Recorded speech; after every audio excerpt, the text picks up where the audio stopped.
පැරාමෙඩිකල් gazette එක දැන් ඇවිත් තියෙන නිසා ගොඩක් අයට ප්‍රශ්නයක් ඇති. සිලෙක්ට් කරගන්නේ මොන කෝස් එකද, පළවෙනියට දාන්නේ මොන කෝස් එකද කියන එක ගැන. මම ඩෙන්ටල් තෙරපිස්ට් ට්‍රේනින් එක ගැන දළ අදහසක් දෙන්නම්. ඔයාලට ඒක හරි තෝරගන්න එතකොට අදහසක් එන නිසා. මේකේ සබ්ජෙක්ට් තියෙනවා. ප්‍රධාන වශයෙන් සිස්ටම්ස් උගන්වනවා, මෝෆොලොජි, හිස්ටොලොජි, කමියුනිටි ඩෙන්ටිස්ට්‍රි. සිස්ටම්ස් වලදී අපේ ශරීරයේ පද්ධති ටික ඉගෙන ගන්න තියෙනවා. මෝෆොලොජි කියන්නේ සියලුම දත්වල හැඩයන් ඉගෙන ගන්න. ඒ කියන්නේ ඒවා සබන් වලින් කපලා හැඩය ඉගෙන ගන්න තියෙනවා. එතකොට හිස්ටොලොජි කියන්නේ දතේ අභ්‍යන්තර තියෙන පටක ඒවා ගැන අධ්‍යයනය කරන එක. කමියුනිටි ඩෙන්ටිස්ට්‍රි කියන්නේ අපි සමාජයේ දැන් අපි පොඩි ළමයින්ටනේ ඒකේ වැඩ කරන්නේ. වයස 3ත් 13ත් අතර දරුවන්ට. එතකොට ඒගොල්ලොන්ගේ බිහේවියර් එක වෙනස් කරන්නේ කොහොමද? දත් කුහර සමාජයේ ඉදිරියට අඩු කරන්නේ කොහොමද? ඒ වගේ වැඩ තියෙනවා. මොකද අවසාන ප්‍රොජෙක්ට් එකක් වෙන්නේ ප්‍රී ස්කූල් එකක් කරන්න ඕනේ ප්‍රොජෙක්ට් එක විදිහට. මේකෙදි යුනිෆෝම් එකක් තියෙනවා, සුදු පාට ගවුමක්. එතකොට ඔළුවට දාන එකක් තියෙනවා, හැට් එකක්. ඒකට සාමාන්‍යයෙන් කියන්නේ වේල් එක කියලා. එතකොට ආවට පස්සේ පළවෙනි අවුරුද්දේ ලීව් දෙකක් ගන්න පුළුවන්. හැබැයි දෙන ඇලෝවන්ස් එකෙන් දවසකට හැදෙන ගාණ දවසකට කැපෙනවා.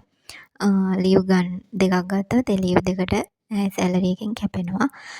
සාමාන්‍යයෙන් 30 දෙනෙකුට වගේ හොස්ටල් හම්බෙනවා දුර අය බලලා. තමයි ඒක සිලෙක්ට් කරන්නේ. අනිත් අයට බෝඩින් ප්ලේසස් වල ඉඳලා එන්න පුළුවන්. ළඟ අයට නම් ගෙදර ඉඳලා එන්න පුළුවන්. ඊට පස්සේ සැලරි එක විදිහට 2025 බැච් එකට හම්බුනේ 57000ක් පළවෙනි අවුරුද්දට. එතකොට ඒක දෙවෙනි අවුරුද්දට රජයේ වැඩිවීමත් එක්ක 61000 දක්වා වැඩි වුණා. එතකොට අලුතෙන් එන අයට ඊට ආසන්න allowance එකක් තමයි හම්බ වෙන්නේ. මේකේ ගොඩාක් බාහිර ක්‍රියාකාරකම් කරන්න තියෙනවා. මොබයිල් ක්ලිනික්ස් යන්න තියෙනවා. එතකොට එක්සිබිෂන් කරන්න තියෙනවා. ප්‍රී ස්කූල් කරන්න තියෙනවා ගොඩාක්. එතකොට ටැලන්ට් ෂෝ ගොඩක් අමතර දේවල් කරන්න තියෙනවා. ඒ කියන්නේ ඔයගොල්ලන්ගේ නායකත්වය එළියට ගන්න, සමාජයක් කණ්ඩායමක් කන්ට්‍රෝල් කරන්නේ කොහොමද? ඒ දේවල් ඉගෙන ගන්න ගොඩක් දේවල් කරන්න තියෙනවා. සෙමිස්ටර්ස් 4ක් තියෙනවා. ඒ වගේ හරියට ඒ රිසල්ට් එකේ මාක්ස් ගත්තේ නැතුණත් රිපීට් වෙනවා. පළවෙනි අවුරුද්ද ඉවර වෙන්න තියෙන එක්සෑම් එක, ඒ කියන්නේ දෙවෙනි සෙමිස්ටර් එකේදී තියෙන එක්සෑම් එකේ ඒක පාස් වුණොත් තමයි දෙවෙනි අවුරුද්දට යන්නේ. පාස් වුණේ නැත්නම් ඒගොල්ලෝ රිපීට් වුණොත් ආපහු එක්සෑම් එක ලියලා තමයි දෙවෙනි අවුරුද්දට යන්න වෙන්නේ. පාස් වුණ අය එතකොට ක්ලිනිකල්ස් වලට යනවා. ටිකක් පරක්කු වෙලා තමයි රිපීට් අයට ක්ලිනිකල්ස් වලට යන්න වෙන්නේ. ලෙක්චර්ස්ලා විදියට ඩොක්ටර්ස්ලා ඉන්නවා.